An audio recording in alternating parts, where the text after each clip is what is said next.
Punk Rock HR is proudly underwritten by The Star Conspiracy.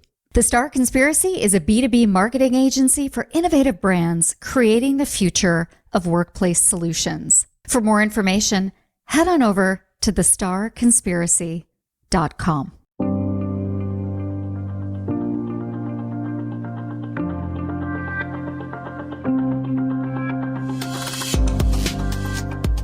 Hey everybody, I'm Lori Rudiman. Welcome back to Punk Rock HR.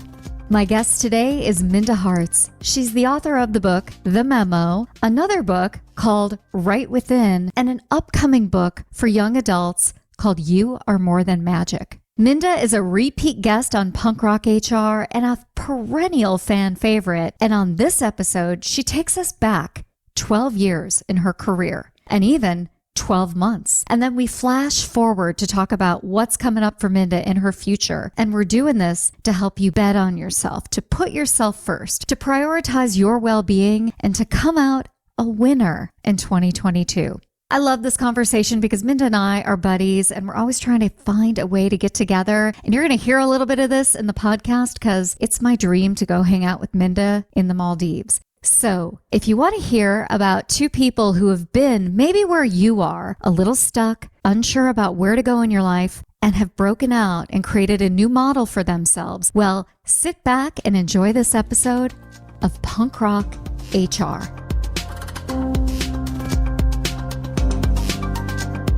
Hey, Minda, welcome to the show. Hey, Lori, thanks for having me again. Happy to be back. Oh, I'm so pleased you're here. Listen, anybody who wants to know who you are and what you're all about can go listen to your previous show, which will be in the show notes. But I wanted to start out because so many individuals out there are scared to take a risk. And you've got this career journey where you've always bet on yourself. So why don't you tell us where you were 12 years ago? The year is 2010. What was Minda doing back then? Oddly enough, I was living in California in 2010, where I'm living now again. And it was a much different situation. I was in a very toxic work environment that I kept telling myself, well, at least you're making good money, Minda. You know, sometimes the stories that we tell ourselves are not any better than the ones other people are telling us in the workplace. And I kept thinking, well, I just got to make this work. Yes, I'm not happy. I'm depressed. I'm experiencing a lot of micro and macroaggressions, but again, at least I have my paycheck and I can do fun things on the weekend. So I thought that that was life, right? And then I realized that, wait, my other colleagues, they're not experiencing these things that I'm experiencing. They're actually able to do their work to the best of their abilities without some of these constraints. And I started to kind of interrogate and investigate, what would it look like if I had the freedom that my colleagues had, right? To be able to show up the way I need to and speak up for myself and those sorts of things. And it was my journey to kind of thinking about what that could be if I did use my voice. And at that time, I felt like using my voice was very risky, but I realized that I can't work this way till I'm 65. Like, this is not sustainable. Well, and I just wonder, you told yourself a story. I mean, you've got all sorts of aggressions, full-throated aggressions happening to you, but you were also telling yourself a story and saying, well, I can spend my paycheck and my time on the weekends enjoying my life. Did you even do that? No, because it's funny that you say that, because you take that trauma into the weekend with you, right? You take it home after 5 or 7 or whenever you're getting home from work and you're talking about it with your friends at brunch. It's consuming every piece of your life. So yes, in theory, you're like, oh, well, at least I can go do happy hour, but you're taking all that baggage with you into every piece of your life. Well, I know you're really family oriented. And there was a point in my career when, similar to yours, I was just consumed with my own story, right? And really unsure of how to move forward. And my family, God love them, were like, we don't want to hear another word about your job. So what was your family like back then? Well, it's funny. For a long time, I didn't even tell anyone I was going through it. So my family didn't know what I was going through because I thought this was normal, right? I had always kind of been told, well, it's going to be hard for Black women in the workplace. This is just how it is. And so I didn't feel like there was anything to talk about because I had already known that this is just the way that the workplace works for women who look like me. And so I didn't talk about those things. And so one of my biggest regrets was suffering in silence because I just thought that I had to be strong in this moment because I didn't know there could be another way. God, and your brothers love you so much, I'm sure, and your family must have been just really upset on your behalf because you're right. I mean, work works differently for women of certain colors, people who express themselves differently, but still what you went through at work just flat out sucked. And so what does your family do? Like you share your journey with them, you tell them how miserable you are. Do they offer comfort? Do they want to jump in and like grab someone by the throat? How does that work? Yeah. So for years, I was kind of suffering in silence, and then it started to affect my mental health, which I could no longer hide it to some people. It was starting to show up in other ways. And so I was honest with my family about what I was experiencing and thinking about leaving my job and those sorts of things. And I was just kind of at my wit's end, and I did need to talk to somebody. And my dad was really funny about it. He's like, I'm coming up to that workplace and I'm going to talk to them. And I'm like, dude, I'm like 30 years old. You can't come popping up at the workplace. This is going to end up bad for everyone. You're not one of those Gen Z kids, right? Whose parents come in and do everything for them. Yeah. I'm like, I don't think this is going to help. I don't think so, but thanks, Dad. No.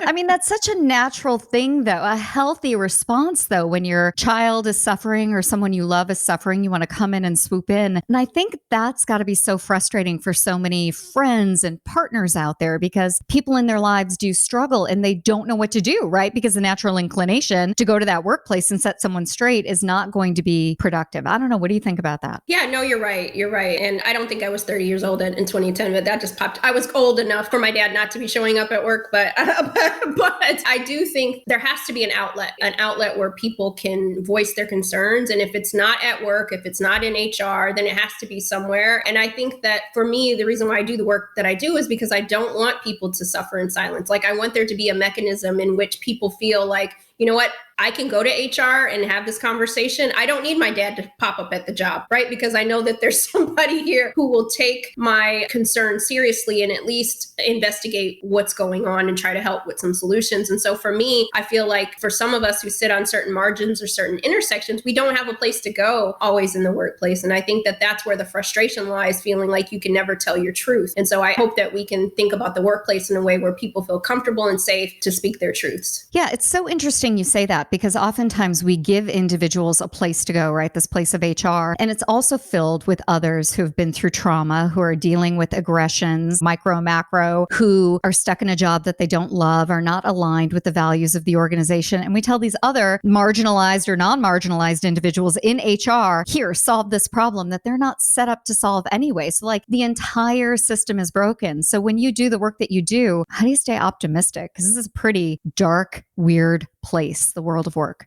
Hey, everybody. Got a quick question for you. Is your job easy, stress-free, and full of rainbows and sunshine every single day? Yeah, I'd say that's a big fat no. Hi, I'm David Noe, host of Speakeasy HR, presented by Payroll Partners, and proud to be part of the Work-Defined community. Take a step down into my Speakeasy live on LinkedIn and YouTube, where we tackle HR and business challenges through raw, uncut, unfiltered conversations. This is HR like you've never heard it before. Bold, real, and full of practical takeaways. Real guests, bold insights, authentic conversations that drive change. Catch every episode on demand through your favorite podcast platform or all the content at speakeasyhr.com. Whew, yeah, that is true. The world of work is a scary movie all in of itself at times. But I think what you're doing and what I'm doing, at least giving voice to the way that there could be better solutions, better ways to go about it. We don't have to go back to normal. We can figure out what better looks like, but we have to be courageous. We have to take the risk to do that. And so I am optimistic because I think that the conversation has changed over the last couple of years. I think to be able to say, you know what? We don't blame everyone in HR or we don't blame everyone in the workplace because not everybody's harming everybody, but could this be better? Could there be better systems? And I think that it was very taboo not too long ago to kind of talk about it in certain ways in that way without making enemies in Well HR. said. But Yeah. I think now the conversation has changed where we can be a little more intentional and critique ways that to make it better. And so I am optimistic about the future, but it's going to take more than just you and me, Laura. We need people listening to make sure that they are also leaning in and taking those risks too. Well, Minda, two things. My next podcast is going to be called Making Enemies with Lori Rudiman. Like, I love that. But I also think when you talk about you and me, I mean, you're really at the leading edge of some of the work in corporations, but I'm starting to age out in my career. Like, I feel this, and years ago, I would say to these baby boomer women who are lecturing me on like being diverse and inclusive, I'm like, listen, if you could have done it, you would have already done it. And now at 46 years old, I'm like, holy smokes, if I could have done it, I would have already done it. Right. So I think my career is transitioning listening to really one of learning and listening, but also empowering this next generation of leaders, whether they're in HR or finance or project management, I don't care, to kind of step up and take over. I think their time is now. I don't know though, because I don't want to stay out of the fight, Minda. You have any advice for me? Like, what am I going to do? I'm almost 47. Where should I be? You should be where you are, Lori, being a rock star, leading the conversation. We need your voice. And what I really like is that we can all band together with all of our skill sets and our voice, and we can really do some things that we weren't able to do before, right? Because when we were so siloed in ways. And so we still need you pushing because you have that institutional knowledge that many of us, like myself, do not have in HR. We kind of are in the fringes of HR. And so we need it. And when we can have various models and conversations, we can actually do really great work together. And so that's something that I appreciate about you, is bringing me into your life too and having these conversations, because we can build off of each other. We can help each other. We can work with these spaces. And some people will hear it from you in a different way. They hear it from me in a different way, but ultimately equity is at the core of what we're doing. And so I think what was missing before is that we weren't all working together intergenerationally. And now we get the opportunity to do that and really make good change. Well, dang it, Minda. I'd like to clear a path for both of us to vacation regularly at the Maldives. So that's what I'm trying to do. That's my goal here for the two of us. Like, I'm totally focused on that individual goal. Well, listen, talk about where you are and where you were 12 years ago. But how about 12 months ago? Because your life changed and changed pretty quickly, right? So what were you doing 12 months ago at the beginning of 2021? What a lot of people may or may not know is a lot of my income comes from public speaking in person, and it started to disappear before my eyes. And I was like, I don't know if I have an apartment at the end of 2020. I wasn't sure what that looked like for me. But what I realized was, again, we are the curators of our story. Things are going to happen at every time of our lives, but it's how we recover, how we pivot. And I had been doing how I started kind of my shows and things was always video work. And so I just went back into it. I was like, okay, in 2016, you were doing virtual stuff, and you just got to tap back into that vein and just keep doing the work. Just because we have a new way of working doesn't mean the problems have gone away. Your voice is still needed. People still need support. And so I just kept that as the focus. I'm like, what can I control? I can control how I still show up. I can't control if I get booked or not, but I could still create. So I did the Instagram lives. I did the LinkedIn lives. I was just keeping myself out there. And I realized, again, we have more power than sometimes we allow ourselves to think about. And so I didn't want to be complicit in my own oppression. Like, I could have been sitting around and be like, woe is me, right? And I'm like, well, stuff is still happening in the world. Like, I still can show up for myself. And I'm glad that I did, because I mean, it was a slow year at the beginning, but it was definitely one of the best growth years personally and professionally of my life, when you start to look at things a little bit differently. Our stories don't have to end in the trauma, right? It was a very traumatic year, but we can redefine it. So when I think about the year 2021, you were just coming off the memo going out into paperback and getting maybe your final edits in for Right Within, and then potentially book in your next book deal, right? So talk to me a little bit about the transition of your business at the beginning of 2021. Minda, you always had the video thing on lockdown. It's like you're the queen of video, like nobody worries about that. Like, you got that. But here you are, like, out as an author in this crazy world. So what was that like at the beginning of January 2021? Yeah, it was tough because I felt like I was just getting my momentum with the memo,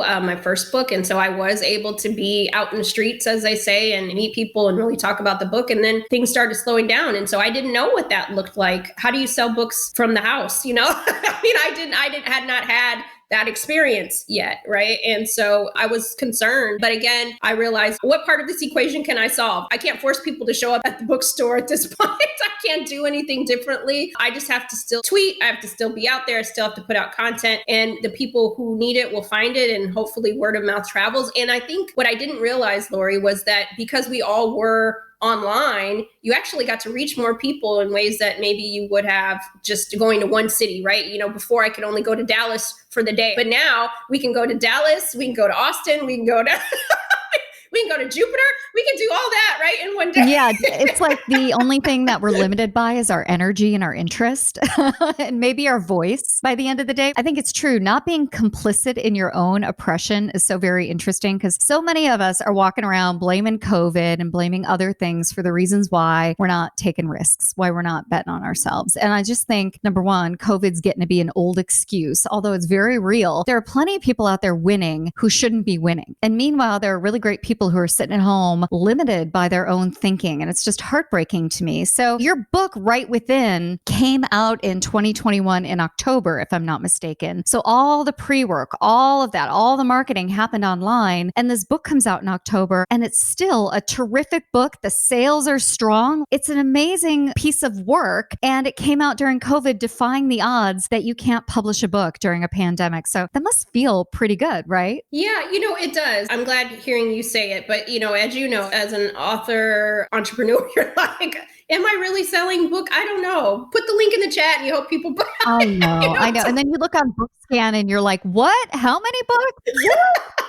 Makes no sense. Yeah. None whatsoever. Makes no sense. But what I will say is for both of our books, we know that it's needed, right? And people are buying tons of books during the pandemic. And so they may not get to reading things right away, but knowing that you still put out good work. And the one thing that I constantly tell myself, no matter what I'm doing, is what part of this equation can I solve? I wrote the best book that I could put out, and you hope that people will get it and get what they need from it. And then the rest is left to the book gods, right? Or the people. And so for me, I just focus on the things that I can control. And that's putting out messages that I hope people will resonate with and just keep talking about it. And again, and saying yes to places and spaces that would amplify that work. I love that. So we've talked about where you were 12 years ago and 12 months ago. But before we talk about where you're going to be in 12 weeks from now, which is also very exciting, I do want to talk a little bit about this book stuff, because it's probably the number one question that I get. And you run boot camps for writers and emerging writers. And I'm always surprised when people think I either sold like 60,000 copies of my book or 6 copies, and they feel sorry for me. I'm like, no, my book is great. What are you talking about? Like, nobody ever understands this world. But the one thing I didn't understand, and I wish somebody in a boot camp would have told me this, is that going on a CNN or going on an affiliate is not necessarily what sells books. Like, you can go on a major broadcast and sell 14 books, and then in a random week, you can sell 500 books, right? I mean, it's just wildly insane. So can you talk a little bit about your writing boot camp and maybe some of the lessons that people learn? Because I know, man, I needed this boot camp, Minda. I really needed it. Hi, I'm George LaRocque, and I'm looking forward to exploring the critical trends shaping the future of work and technology with you over on the Work Tech podcast. Now, this podcast is a little different. I bring together industry leaders, innovators, and investors, and we go deep into market intelligence that matters to HR pros and tech providers alike. So give the Work Tech podcast a listen here on the Work Defined Podcast Network, and please subscribe if you like it. See you there. Me too. I did too. I created Secure the Seat Writers Retreat because, to your point, Lori, even when I became an author, I didn't know what I didn't know. I didn't know what questions I should be asking. I was just happy to have a book deal. I get to write what I want to write, but I didn't know all of the different kind of business things or how much of a marketing person I was going to have to be. And I think that was the part that I still have to amp myself up for, is how much of a marketer you are. Just because you are backed by a publisher doesn't mean your work is done. You actually are right there on the forefront. I always joke, it's like selling CDs out of the back of the trunk, because you are that person showing up and being like, look at everything. You are like the QVC person at every turn. And I don't think people tell you that. No, and Minda, one of the things that's so fascinating to me is that I know you identify yourself, at least I've heard you say this, I think, as an introvert, if I'm not mistaken. And here you are being the QVC lady, right? You're standing on the corner with your potato peeler at the corner of 42nd and Lexington, selling your books. I mean, you've really had to lean into this space where you might not naturally be comfortable, and you do it beautifully. Well, thank you, because it doesn't feel like natural for me all the time. I'm getting better at it. But when I found out that you're going to have to be that face, and I didn't really want to be that, I'm like, can't the books just be the thing, right? That's one of the reasons why I have not put my face on the cover of my books, because my publisher is like, you should put your face on. I'm like, I don't need my face on the books, so just all of the business sorts of things that you don't know. Again, you think that, I just write the book, but there's the editing process. There's what are you doing now while you're writing your book to get your audience built, all of those sorts of things. And so, yes, you might get a great spot on the news or whatever, and that helps. That's good bragging rights. But the thing that really pushes is that word of mouth that, like you said, you're the QVC lady and every single order matters, and you have to be there for that for each and every person. I was really shocked that the best way to sell books are events. and like the least effective way is by being on TV. I would have thought it was the other way around. And the other thing that really surprised me is the sense of accomplishment I had when I finally sold a book in every individual state in America. When that finally happened, I thought to myself, good Lord, I've never been to Wyoming. And someone in Wyoming was like, you know what? I'm going to buy Rudiman's book.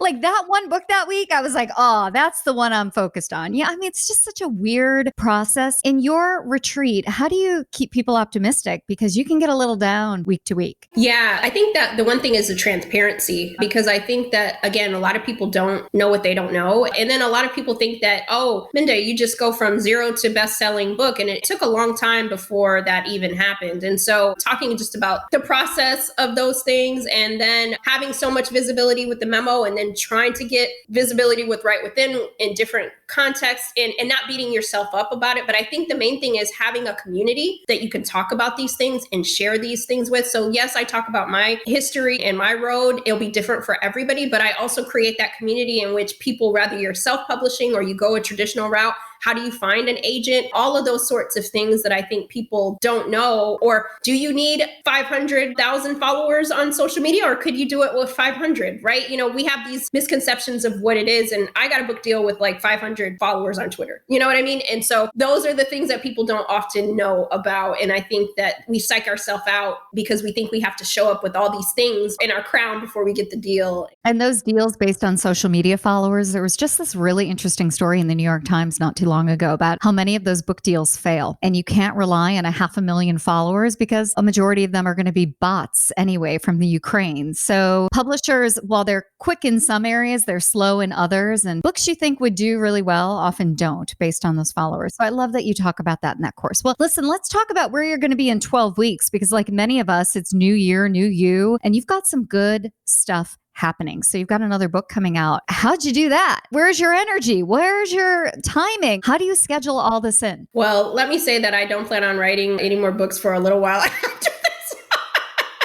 So that's full disclosure. Transparency is I do need a book break, and my agent is probably not going to be happy to hear me say that, but I do. I need a break. But my next book I'm very, very happy about. It'll be my third book. It's called You Are More Than Magic. It's a young adult book for Black and brown girls and their allies, their classmates and parents, about what it's like to be 13, 14, 15 and the only one at school. How do you have conversations with your teachers, your friends, those sorts of things? I talk about my childhood in a way that I didn't think I'd ever really talk about, and some of those early things that I took into the workplace with me. Lori, you're like, when we're young girls, teenage girls, there's a lot of things that you're unsure about yourself, and you take some of that into the workplace with you, and then you become an unsure adult. Right? And so the things that I wish I would have known as a teenager so that I could have been better prepared to enter into a workplace that may not have seen me in the ways that I needed it to. For sure. Well, I'm so excited to read it and so happy for all of your success. And I know you're not just going to be doing the book in 12 weeks. You got other stuff going on. You're back to teaching, if I'm not mistaken, and traveling around, as needed. So what does the first quarter of 2022 look like for Minda Harts? Yes. Well, thank you. I'm still going to be encouraging people to purchase Right Within, because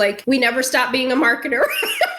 Wait, they have to buy the memo as well. Come on. I mean, all of them. But like you said, I'm going back to my professor life in the first of the year. So I took time off this last semester so that I could focus on book stuff. But I'm going back to the classroom so that I can learn and encourage the next generation. So that's my focus. And then doing the speaking as necessary. But I'm going to go back to my faculty life for a little bit. I think that's great. Well, Minda, I always learn a little something from you. And I'm just so pleased that you came on to talk about your career, your journey, and give people a little bit of inspiration for the new year. So any parting thoughts for individuals who feel stuck, who are a little scared, don't feel as if they're fully equipped to take that next step? What should they be thinking about with this New Year, New You theme? I think the most important thing is to figure out what good looks like to you. I think so much of our lives, we're looking for someone else to tell us what our careers should look like, what our decisions should be, and what would it look like if you figured out what your career goals would be to benefit you, right? So maybe it is staying at that job. Maybe it's leaving. Maybe it's writing a book, but you determine what good looks like. And if you're finding that you're not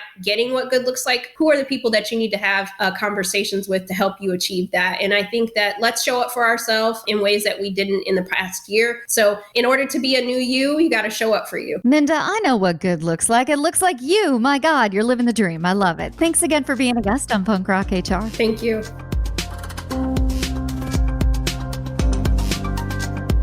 Hey everybody, I hope you enjoyed this episode of Punk Rock HR. We are proudly underwritten by The Star Conspiracy. The Star Conspiracy is the B2B marketing agency for innovative brands creating the future of workplace solutions. For more information, head on over to thestarconspiracy.com. Punk Rock HR is produced and edited by RepCap with special help from Michael Thibodeau and Devin McGrath. For more information, show notes, links, and resources, head on over to punkrockhr.com. Now that's all for today, and I hope you enjoyed it. We'll see you next time on Punk Rock HR.